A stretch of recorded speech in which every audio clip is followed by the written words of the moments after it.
त्रिविधं नरकस्येदं द्वारं नाशनमात्मनः।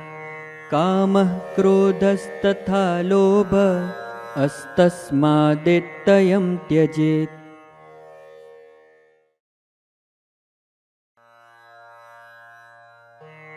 अलसस्य कुतो विद्या अविद्यस्य कुतो धनम्।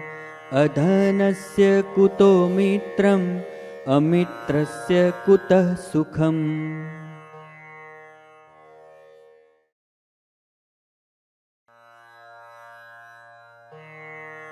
आलस्यं हि मनुष्याणां शरीरस्थो महान् रिपुः।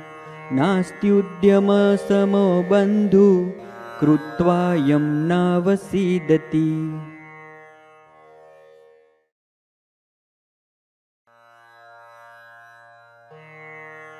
अयं निजः परो वेति गणना लघुचेतसाम्। उदारचरितानां तु वसुधैव कुटुम्बकम्।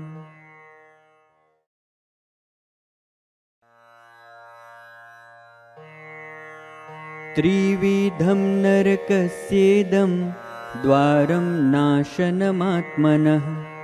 कामः क्रोधस्तथा लोभः अस्तस्मादेत्तयं त्यजेत्।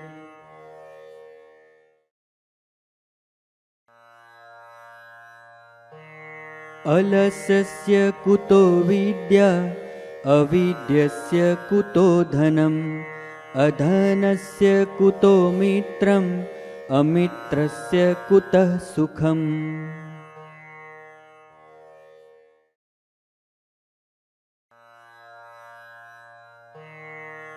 आलस्यं हि मनुष्याणां शरीरस्थो महान् रिपुः।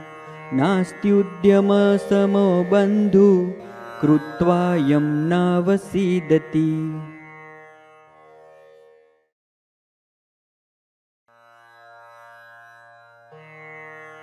अयं निजः परो वेति गणना लघुचेतसाम्।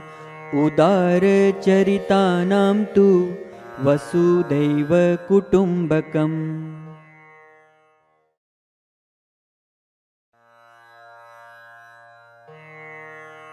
त्रिविधं नरकस्येदं द्वारं नाशनमात्मनः। कामः क्रोधस्तथा लोभः अस्तस्मादेत्तयं त्यजेत्।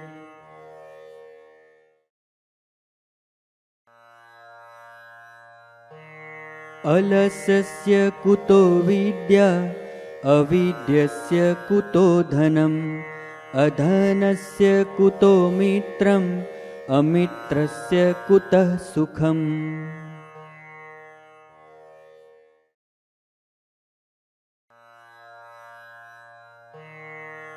आलस्यं हि मनुष्याणां शरीरस्थो महान् रिपुः। नास्त्युद्यमसमो बन्धुः कृत्वा यं नावसीदति।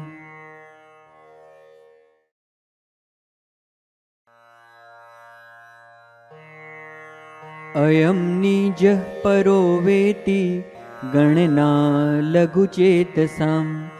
उदारचरितानां तु वसुधैव कुटुम्बकम्।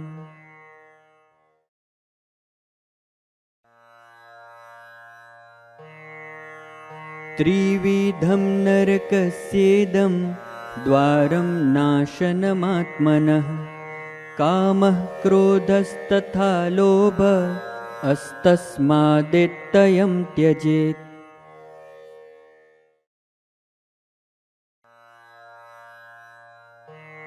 अलसस्य कुतो विद्या अविद्यस्य कुतो धनम्। अधनस्य कुतो मित्रम् अमित्रस्य कुतः सुखम्।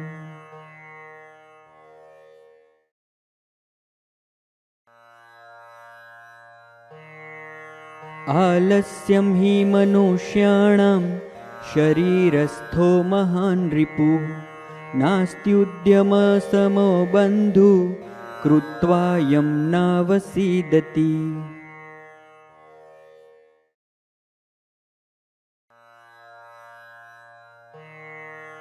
अयं निजः परो वेति गणना लघुचेतसाम् उदारचरितानां तु वसुदैव कुटुम्बकम्।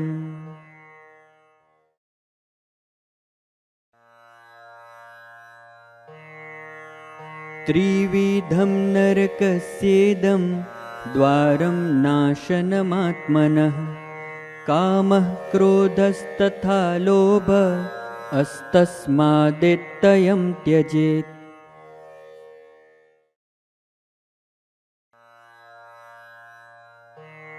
अलस्यस्य कुतो विद्या अविद्यस्य कुतो धनम् अधनस्य कुतो मित्रम् अमित्रस्य कुतः सुखम्।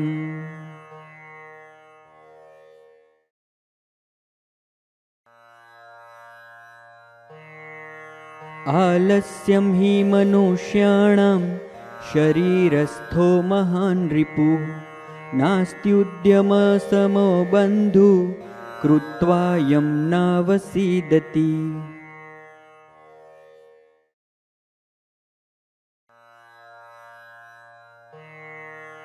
अयं निजः परो वेति गणना लघुचेतसाम् उदारचरितानां तु वसुदैव कुटुम्बकम्। गुड, आपके सारे रिपोर्ट्स नॉर्मल हैं। अब आप बेबी प्लान कर सकते हैं। कुछ और है जो आप सजेस्ट करना चाहोगे? जो हम प्रेगनेंसी के दौरान फॉलो कर सके? गर्भ संस्कार फॉलो कीजिए। हाँ, एक दिन की पूजा होती है ना कुछ। पर आप डॉक्टर होके इन सब में विश्वास करते हैं? नहीं, मैं सिर्फ एक दिन की पूजा या यज्ञ के बारे में बात नहीं कर रही हूँ। ये बेबी प्लानिंग से लेकर डिलीवरी तक की प्रोसेस है। और हाँ, मैं डेफिनेटली गर्भ संस्कार में मानती हूँ। एक मिनट समझाती हूँ। देखिए, बच्चे के 80% दिमाग का विकास माँ के गर्भ में होता है। इस समय में वो सारी चीजें सुनता है, महसूस करता है और याद रखता है। अगर इस समय के दौरान कुछ खास एक्टिविटीज की जाए तो उसका सीधा असर बच्चे के IQ, EQ, PQ और SQ पर होगा। पर ये महंगा होगा?